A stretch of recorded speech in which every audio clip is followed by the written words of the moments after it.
नमस्कार दोस्तों, आपका एक बार फिर से स्वागत है पीएचपी स्टडी के ऑनलाइन प्लेटफॉर्म पर। जैसा कि आप सभी को पता है, हमारी सेल चल रही थी। हमने सेल के बारे में पढ़ा, आगे हमने सेल की कोशिकांग में पढ़े, कोशिका के कोशिकांग में पढ़े, और अब तक हमने सभी कोशिकांगों के बारे में संपूर्ण चर्चा की और विस्तृत चर्चा की है। और आज हम पढ़ने वाले सेल में आगे सेल डिवीजन, कोशिका विभाजन। क्या होता है कोशिका विभाजन? कोशिका विभाजन क्यों होता है, क्यों जरूरी है हमारे लिए कोशिका विभाजन, कोशिका विभाजित क्यों होती है, ये सारे क्वेश्चन के आंसर्स आज हम इसमें देखेंगे। तो अब हम चर्चा करते हैं कोशिका विभाजन के ऊपर, सेल डिवीजन के ऊपर। किसके ऊपर चर्चा कर रहे हैं आज हम? सेल डिवीजन के ऊपर। तो बात करें हम अब सेल डिवीजन की, तो हमारी जो सबसे छोटी कोशिका होती है, जो सबसे छोटी वन सेल यूनिसेलुलर होती है, जो जाइगोट होता है। जाइगोट क्या होता है? जो जाइगोट होता है, जिसे हम बोलते हैं युग्मनज, जिसको हम क्या बोलते हैं? युग्मनज बोला जाता है उसको। तो सबसे छोटी जो कोशिका है वो है युग्मनज। उसको हम अलग अलग पार्ट में डिवाइड नहीं कर सकते। तो वो कैसी है? यूनिसेलुलर है। वो कैसी है? हमारे शरीर की सबसे छोटी फर्स्ट सेल होती है, वो होती है जाइगोट। और जो एक कोशिका है उसे हम छोटे छोटे भागों में अलग अलग डिवाइड नहीं कर सकते, क्योंकि वो पहले ही सिंगल है। तो सिंगलों को जैसे किस किस में पाई जाती है सिंगल कोशिका? एक कोशिकीय सेल बैक्टीरिया में। किस में पाई जाती है सेल? बैक्टीरिया, प्रोटिस्टा, ऐसे जीवों में कैसी पाई जाती है? यूनिसेलुलर। यूनिसेलुलर एक कोशिकीय जीव होते हैं। कौन कौन से? बैक्टीरिया, प्रोटिस्टा, ये कैसे जीव है? एक कोशिकीय जीव। इनको हम बोलते हैं यूनिसेलुलर। यूनिसेलुलर बोलते हैं। आगे बात करें हम मल्टीसेलुलर की। मल्टीसेलुलर में क्या होता है? इसमें दो या दो से अधिक प्रकार की कोशिकाएं पाई जाती है। अलग अलग बहुत सारी कोशिकाएं होती है, दो से अधिक प्रकार की कोशिकाएं होंगी, जिन्हें हम बोलेंगे मल्टीसेलुलर। जिसको हम बोलेंगे मल्टीसेलुलर या फिर बहुकोशिकीय। जिसमें बहुकोशिकीय का हम बात करें, बहु मीन्स होता है अनेक, और कोशिकीय का मतलब है, कोशिकीय का मीन्स हो जाएगा कोशिका। जिसमें बहुत सारी कोशिकाएं पाई जाती है या फिर अनेक कोशिकाएं पाई जाती है, उनको बोलते हैं हम बहुकोशिकीय। बहुकोशिकीय जीव, इनके इंग्लिश में बोला जाता है मल्टीसेलुलर। इसमें क्या पाई जाएगी? एक से अधिक सेल पाई जाती है। एक से अधिक क्या पाई जाती है? सेल पाई जाती है। और इसमें क्या होगा? एक सेल से ही अनेक सेलों का निर्माण होता है। जो एक सेल होगी उससे ही वही टूटकर अलग अलग सेलों में डिवाइड हो जाती है। ये सेल फिर आगे जाके फिर सेल में डिवाइड हो जाएगी, ऐसे ये सेल हो जाती है डिवाइड। तो एक सेल से बहुत सारी सेलों का निर्माण होता है। एक सेल टूटेगी छोटे छोटे भागों में, वो अलग अलग सेल का निर्माण करेगी। फिर वो सेल फिर डिवाइड होगी, फिर अलग अलग भागों में, फिर अलग अलग और आगे वो उसका निर्माण करेगी। इसलिए हम इसको बोलते हैं बहुकोशिकीय, मल्टी सेलुलर बोला जाता है इसको। हमने अभी बात की, जो फर्स्ट सेल होती है हमारी, वो फर्स्ट सेल है युग्मनज, जाइगोट। क्या है? जो फर्स्ट सेल होती है वो है जाइगोट। तो फर्स्ट सेल से अनेक सेल का निर्माण कहलाता है सेल डिवीजन। एक सेल से बहुत सारी सेलों का निर्माण सेल डिवीजन कहलाता है, कोशिका विभाजन कहलाता है। हम बात करें एक सेल, इससे अनेक सारी सेलों का निर्माण, बहुत सारी छोटी छोटी कोशिकाएं बन जाएंगी। इसी को हम क्या कहते हैं? कोशिका विभाजन बोला जाता है। इसी को हम बोलते हैं सेल डिवीजन। सेल डिवीजन इसी को हम क्या बोलते हैं? Cell division. इसका मतलब एक कोशिका से, एक छोटी सी कोशिका से बहुत सारी कोशिकाओं का निर्माण कोशिका विभाजन कहलाता है। क्या कहलाता है? कोशिका विभाजन। अब बात करें हम आगे कि कोशिका विभाजन की आवश्यकता क्यों पड़ी, क्यों कोशिका विभाजन क्यों करती है। जैसे देखो, इसमें हम आपको बताते हैं डायग्राम के माध्यम से। आपको एक सेल दिख रही होगी, इसके अंदर एक न्यूक्लियस है। न्यूक्लियस है, ये सेल जब बड़ी होगी तो इसका न्यूक्लियस बड़ा होगा। लेकिन ये है कि सेल की तुलना में न्यूक्लियस थोड़ा कम बड़ा होता है। जितनी बड़ी सेल होगी उतना बड़ा न्यूक्लियस नहीं होता है। सेल थोड़ी बड़ी ज्यादा होती है, न्यूक्लियस थोड़ा उससे छोटा होता है। लेकिन सेल बढ़ती जाएगी, ऐसे न्यूक्लियस भी बढ़ता जाएगा। इसलिए इसका विभाजन करना अति आवश्यक हो जाता है, क्योंकि ये शरीर में बहुत बड़ी हो जाती है। ये इसकी बड़ी होती है, आकृति बड़ी होती जाएगी, तो आगे जाके बड़ी से बड़ी बड़ी बड़ी होती जाएगी, तो इसका फिर डिवीजन होता है। ये सेल अलग अलग पार्टों में डिवाइड हो जाती है। तो सेल भी डिवाइड हुई, इससे न्यूक्लियस भी डिवाइड हो जाएगा, इससे इसका न्यूक्लियस भी डिवाइड हो जाएगा। जैसे हम एक एग्जाम्पल की बात करें, एक छोटी कोशिका में केंद्रक है, इस पे ये आसानी से कंट्रोल कर रहा है, इसको ये आसानी से सेल पे आराम से कंट्रोल कर रहा है। इसी प्रकार इसमें देखें हम, इसमें थोड़ी डिस्टेंस ज्यादा हो जाती है, और डिस्टेंस ज्यादा होने के कारण ये जो न्यूक्लियस है इस पे कंट्रोल कम कर पाता है। ऐसे हम एग्जांपल की बात करें, कोई एक बड़ी क्लास है, हमने आपको देखा होगा कि कोई बैच है, जैसे कोई 50 स्टूडेंट का कोई क्लास है, तो उसमें बैच चल रहा है, तो एक टीचर आराम से 50 70 ऐसे बच्चों को, इतने बच्चों को तो आसानी से पढ़ा लेता है। लेकिन जब उसी बैच में, उसी क्लास में यदि 50 से स्टूडेंट 200 या 300 इतने सारे स्टूडेंट हो जाते हैं, तो हम उसको क्लास को अलग अलग पार्टों में डिवाइड कर देते हैं, 2 बैच बना देते हैं उसी बैच के, तो उसमें अलग अलग टीचर रखने पड़ते हैं हमें, तो अलग उसका भी डिवीजन किया। ऐसे यहाँ पर हम सेल का डिवीजन कर देते हैं, यहाँ पर सेल भी ऐसे डिवाइड हो जाती है, क्योंकि वहां पे टीचर इतनी बड़ी क्लास में कंट्रोल नहीं कर पाता है, ऐसे इसी में जो न्यूक्लियस है वो भी कंट्रोल नहीं कर पाता है, इसलिए क्या हो जाता है, इसका डिवाइड हो जाता है, इसलिए इसका डिवीजन हो जाता है। तो इसी को हम क्या बोलते हैं, सेल डिवीजन बोलते हैं। ये क्या है, सेल डिवीजन, इसलिए सेल डिवीजन की आवश्यकता पड़ी। आगे बात करें हम,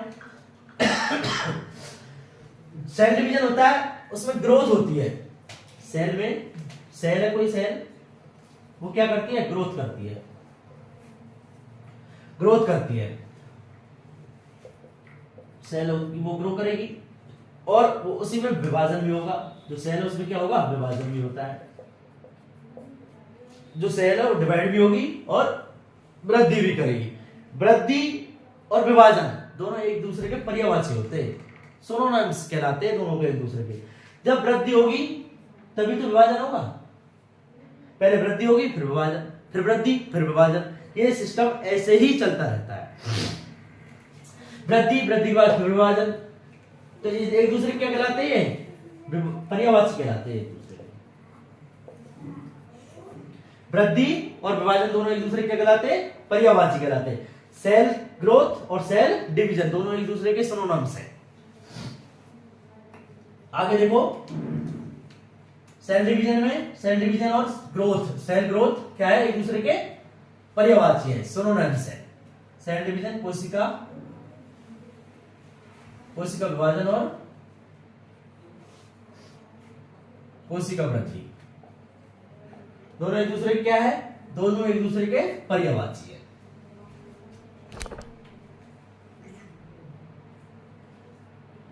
आगे देखो, अब हम बात करें सेल डिवीजन में कोशिका विभाजन की। कोशिका विभाजन में इसकी खोज की चर्चा कर रहे हैं हम, तो इसकी खोज की है बिरचोव ने। कौन से वैज्ञानिक ने की है, रुडोल्फ बिरचोव नामक वैज्ञानिक ने की। कोशिका विभाजन की खोज किसने की है, रुडोल्फ बिरचोव ने। रुडोल्फ बिरचोव ने कब की है, रुडोल्फ बिरचोव ने की है इसकी 1855 में खोज की थी। किसकी खोज की थी, रुडोल्फ बिरचोव ने सेल डिवीजन की खोज की थी। हमने पहले बताया आपको रुडोल्फ बिरचोव के बारे में, इन्होंने कोशिका विभाजन के बारे में पहले बताया था। जो कोशिका होती है, इन्होंने बताया कोशिका के बारे में कि जो पुरानी कोशिका होती है उनसे नई कोशिका का निर्माण होता है, पहले बता चुके हमें। इन्होंने क्या बताया था, इन्होंने बताया था कि जो नई कोशिका होती है उनका निर्माण पुरानी कोशिका से होता है। जो नवीन कोशिका है उनका निर्माण पूर्ववर्ती कोशिकाओं के द्वारा ही होता है। ये किसने बताया, रुडोल्फ बिरचोव ने।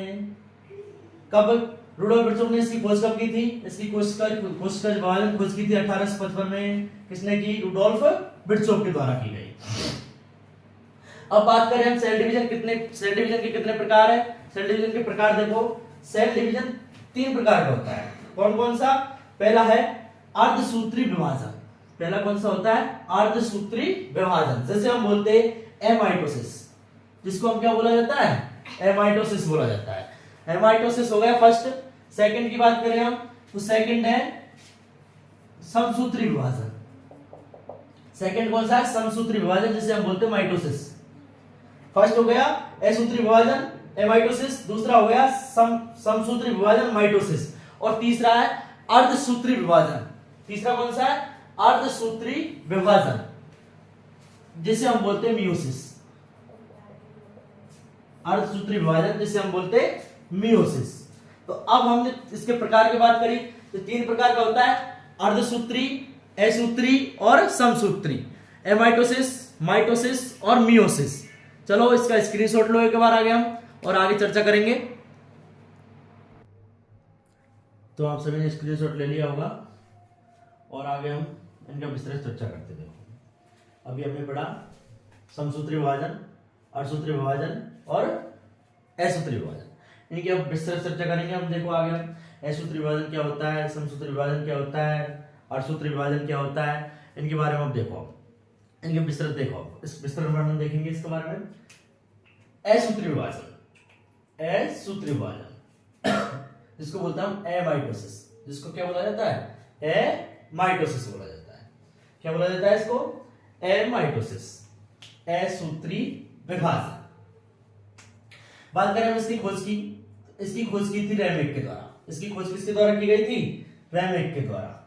और इसका जो नामकरण था, इसका नामकरण किसके द्वारा किया गया था, फ्लेमिंग के द्वारा किया गया था। तो खोज किसके द्वारा की गई थी, खोज तो की गई थी रैमेक के द्वारा, और जो इसका नामकरण किया गया, नामकरण किया गया था फ्लेमिंग के द्वारा। नामकरण किसके द्वारा किया गया था, नामकरण किया गया था फ्लेमिंग के द्वारा। अब बात करें हम असूत्री विभाजन में कि असूत्री विभाजन क्या होता है। असूत्री, ए मीन्स होता नहीं और सूत्र मीन्स, सूत्री मीन्स सूत्र, जिसमें सूत्र नहीं, जिसमें सूत्र नहीं, या फिर ऐसे बोल सकते हैं जिसमें सूत्र नहीं या फिर बहुत कम मात्रा में, बहुत कम, जिसमें बहुत कम सूत्र पाए जाते हैं, जिसमें बहुत कम सूत्र पाए जाते हैं। ये क्या होता है, ये कैसा होता है कि इसमें होता है, ये कम विकसित जीवों में होता है। क्यों होता है कम विकसित जीवों में, क्योंकि इसमें बहुत कम मात्रा में सूत्र पाए जा रहे हैं, इसलिए किसमें होगा ये, कम विकसित जीवों में होता है। बात करें हम आगे, जो सेल होती है, जो सेल होती है, सेल अलग अलग पार्ट में डिवाइड होती है। जैसे कि एक सेल हम दिखा रहे हैं आपको, ये जो सेल है ये डिवाइड हुई, सेल डिवाइड हो गई, और जो सेल जो डिवाइड होती है उसे तो हम बोलते हैं मदर सेल। उसे हम क्या बोलते हैं, मदर सेल बोला जाता है उसको, उसको बोला जाता है मातृ कोशिका। जो सेल डिवाइड होती है उसको तो हम बोलते हैं मातृ कोशिका, और जिसमें डिवाइड होती है उसे बोलते हैं हम पुत्री कोशिका।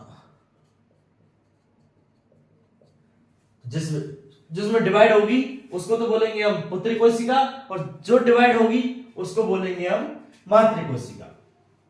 असूत्री विभाजन देखो, खोज रैमेक के द्वारा की गई, नामकरण फ्लेमिंग के द्वारा किया गया, कम विकसित जीवों में पाया जाता है, और जो सेल डिवाइड हो रही है उसको हम बोल रहे हैं मातृ कोशिका, मदर सेल्स, और जिसमें डिवाइड हो रही है उसे बोल रहे हैं हम डॉटर सेल या फिर पुत्री कोशिका।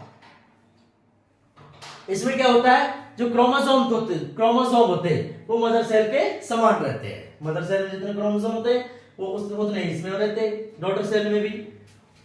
तो फिर असूत्री विभाजन देखा, असूत्री विभाजन को बोलते हैं एमाइटोसिस। खोज रैमेक के द्वारा, नाम फ्लेमिंग के द्वारा, कैसे जीवों में पाया जा रहा है, कम विकसित जीवों में पाया जा रहा है, और जो कोशिका डिवाइड हो रही है, जो कोशिका डिवाइड हो रही है उसको हम बोल रहे हैं मातृ कोशिका, और जिसमें डिवाइड हो रही है उसे हम बोल रहे हैं पुत्री कोशिका।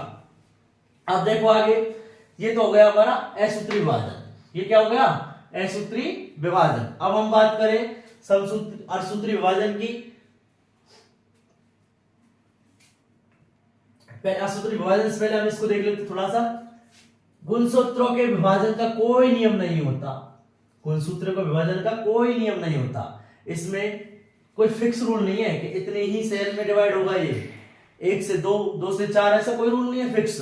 इसमें 1 बन सकती है, 3 बन जाती है, 4, 5, 6 जितनी भी है, कितनी भी कोशिकाओं में विभाजन होता है। इसलिए तो असूत्री विभाजन कह रहा है। किसमें पाया जाएगा, बैक्टीरिया में, जिसको हम बोलते हैं जीवाणु। किसमें पाया जाएगा, जीवाणु में और यीस्ट में। जीवाणु पाया जाएगा असूत्री विभाजन, और यीस्ट में पाया जाएगा। तो इनमें क्या पाया जाएगा, असूत्री विभाजन पाया जाता है। कौन सा विभाजन पाया जा रहा है इनमें, असूत्री विभाजन पाया जा रहा है। अब हम बात करें आगे अर्धसूत्री विभाजन की। तो अर्धसूत्री विभाजन को हम देखते हैं एक बार। अर्धसूत्री विभाजन क्या बोला जाता है, अर्धसूत्री विभाजन को बोला जाता है, अर्धसूत्री विभाजन को हम बोलेंगे मियोसिस। क्या बोलेंगे अर्धसूत्री विभाजन को, मियोसिस। खोज किसने की इसकी? खोज की बात करें हम हर्टविग के द्वारा। खोज किसके द्वारा की गई थी? हर्टविग के द्वारा खोज की गई थी। इसकी खोज किसके द्वारा की गई है? हर्टविग के द्वारा।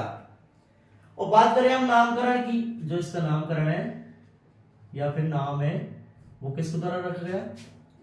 वो रखा गया था फार्मर एवं मूरे के द्वारा। इसका नामकरण किसके द्वारा किया गया था? फार्मर एवं मूरे के द्वारा। अर्थसूत्री विभाजन की खोज किसने की? हर्टविग ने। नामकरण किसके द्वारा किया गया? फार्मर एवं मूरे के द्वारा। क्या बोला जाता है? मियोसिस बोला जाता है। अब देखिए हम इसके आगे चर्चा करते हैं। इसमें क्या पाए जाते हैं? हाफ क्रोमोसोम्स पाए जाते हैं। क्रोमोसोम्स कैसे पाए जाते हैं? हाफ क्रोमोसोम्स पाए जाते हैं। जितने मदर सेल्स में क्रोमोसोम होंगे उतने ही मदर सेल के द्वारा, उतने ही मदर सेल में जितने होते उतने पुत्री कोशिका में नहीं पहुंचते हैं, उनसे आधे पहुंचते हैं। जैसे कि ये एक डॉटर मदर सेल है, ये क्या है? मातृ कोशिका। ये एक मातृ कोशिका है और इसके द्वारा जो विभाजन हुआ जब क्या बन गई? पुत्री कोशिका, डॉटर सेल बन गई। क्या बन गई? डॉटर सेल, जिसे हम बोलते हैं पुत्री कोशिका। तो मदर सेल में तो कितने थे क्रोमोसोम? एन क्रोमोसोम थे। और जो डॉटर सेल थी उसमें कितने रह गए? n/2। इसमें कितने रह गए? n/2 डॉटर सेल में रह गए। तो मदर सेल में तो कितने थे? n, और इसमें कितने आ गए? n/2, मतलब हाफ, आधे ही क्रोमोसोम्स का ट्रांसफर हुआ। जो मदर सेल होती है वो कितने कितने कितने आगे कितनी कोशिकाओं में बदलेगी? ये एक सेल से 4 सेल्स का निर्माण करती है। जो मदर सेल्स है वो एक सेल से कितनी सेल का निर्माण करेगी? 4 सेल का। कौन से विभाजन में? अर्धसूत्री विभाजन में। अर्धसूत्री विभाजन के द्वारा मदर सेल, एक मदर सेल 4 सेल में बदल जाएगी। जो मदर सेल्स होगी वो 4 पुत्री कोशिकाओं में बदलती है। तो ये हमारा क्या है? ये हमारा अर्धसूत्री विभाजन है। इसमें क्रोमोसोम्स की बात करें हम तो क्रोमोसोम्स कैसे पहुंचते हैं? हाफ। इसमें n है तो पुत्री कोशिकाओं में कितने पहुंचेंगे? हाफ पहुंचेंगे, मतलब आधे पहुंचेंगे। जैसे कि इसमें किसी मातृ कोशिका में 46 है, उसमें पहुंचेंगे 23। 46 इसके हाफ कितने हो जाएंगे? 23। इतने सेल्स मातृ कोशिका के द्वारा किसमें कितने ट्रांसफर कर दिए गए? 23 ट्रांसफर कर दिए। अब हम बात करें समसूत्री विभाजन की, जिसे हम क्या बोलते हैं? माइटोसिस बोलते हैं। जिसे हम क्या बोलते हैं? माइटोसिस बोलते हैं। बात करें हम इसकी खोज की, माइटोसिस की खोज की बात करें हम, खोज फ्लेमिंग के द्वारा की गई थी। खोज किसके द्वारा की गई है? खोज की गई है फ्लेमिंग के द्वारा। किसकी? समसूत्री विभाजन की खोज फ्लेमिंग के द्वारा की गई। क्या बोला जाता है? माइटोसिस, खोज फ्लेमिंग के द्वारा। बात करें हम आगे क्रोमोसोम्स की। इसमें तो जो क्रोमोसोम्स होते हैं वो मदर सेल के बराबर ही होते हैं। मदर सेल्स में जितने क्रोमोसोम होंगे उतने ही डॉटर सेल में भी क्रोमोसोम पाए जाते हैं। तो इसमें क्रोमोसोम्स कैसे होते हैं? सेम क्रोमोसोम्स पाए जाते हैं। कौन से में? समसूत्री विभाजन में। समसूत्री विभाजन में कितने क्रोमोसोम्स पाए जाएंगे? जितने मदर में है उतने ही डॉटर में ट्रांसफर होते हैं। तो मदर सेल में n है तो इसमें कितने रहेंगे? डॉटर सेल में भी n ही जाएंगे। एक मदर सेल कितनी डॉटर सेल में बदलेगी? डबल में। तो ये हो गई हमारी मदर सेल और ये हमारी हो गई डॉटर सेल।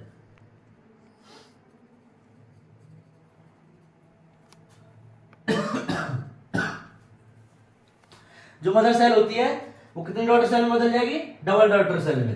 क्रोमोसोम्स n है मदर सेल में तो डॉटर सेल में भी कितने रहेंगे? n क्रोमोसोम्स रहेंगे। बात करें हम आगे, ये क्या करती है? हमारे जो जाइगोट है, हमने अभी बताया आपको, जो हमारी फर्स्ट सेल होती है वो कौन सी होती है? जाइगोट होती है। फर्स्ट सेल कौन सी होती है? जाइगोट। जाइगोट आगे चलकर बहुत सारी कोशिकाओं बदलती है, बड़ी बड़ी कोशिकाओं का निर्माण करती है धीरे धीरे जाके। और बॉडी का निर्माण किसके द्वारा ही होता है? जाइगोट के ही द्वारा किया जाता है। जाइगोट के द्वारा किसका निर्माण किया जाता है? बॉडी का निर्माण किया जाता है। तो ये किसके द्वारा होता है? ये माइटोसिस के द्वारा होता है। ये किसके द्वारा होता है? माइटोसिस के द्वारा। और ये माइटोसिस के इसमें कौन सी विधि द्वारा होता है? इसमें होगा क्लीवेज, बॉन्ड। क्या? विदलन के द्वारा। इसमें क्या हो जाता है? विदलन। जो शरीर का विकास है, जो बॉडी डेवलपमेंट है, वो भी किसके द्वारा किया जाता है? समसूत्री विभाजन के द्वारा बॉडी डेवलपमेंट किया जाता है। जो बॉडी डेवलपमेंट होता है किसके द्वारा होता है? समसूत्री विभाजन के ही द्वारा बॉडी डेवलपमेंट होता है। जो बॉडी की रिपेयर की जाती है, जो बॉडी की रिपेयरिंग की जाती है, वो बॉडी की रिपेयरिंग में किसके द्वारा की जाती है? बॉडी की रिपेयरिंग माइटोसिस के द्वारा की जाती है। जो हमारे घाव है, जो हमारे घाव है, जैसे किसी के लग गई या जो घाव नहीं भर रहे, तो घाव भरने का काम भी कौन सा विभाजन करता है? वो घाव भरने का कार्य भी समसूत्री विभाजन के ही द्वारा किया जाता है। तो शरीर का विकास भी किसके द्वारा होता है?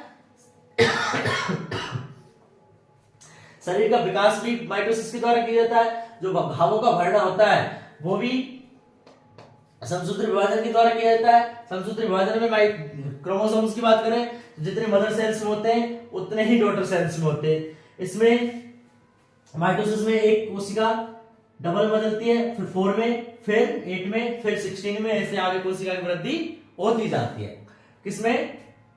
समसूत्री विभाजन में। 1 से 2 बनेगी, 2 से 4, 4 से 6, 4 से 8, 8 से 16, ऐसे कोशिकाओं का निर्माण होता जाता है।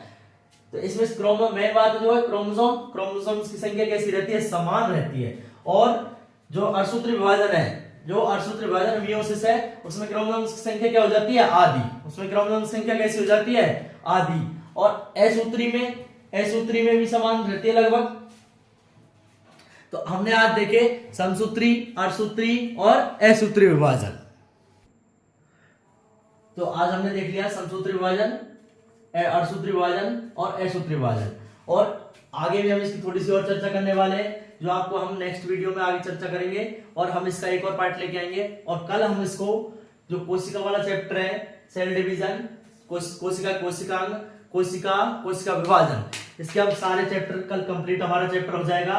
कोशिका संबंधित कोई भी क्वेश्चन हो हमारे टेलीग्राम से जुड़ जाइए। इन सारे क्वेश्चंस के आपके जवाब टेलीग्राम चैनल पे, जो भी क्वेश्चंस है सारे क्वेश्चंस के जवाब आपको टेलीग्राम चैनल पे मिल जाएंगे। और ये इसकी जो भी पीडीएफ है, जो आपको नोट्स है, वो सारे नोट्स किस पर अवेलेबल हो जाएंगे? हमारे टेलीग्राम चैनल पर अवेलेबल हो जाएंगे।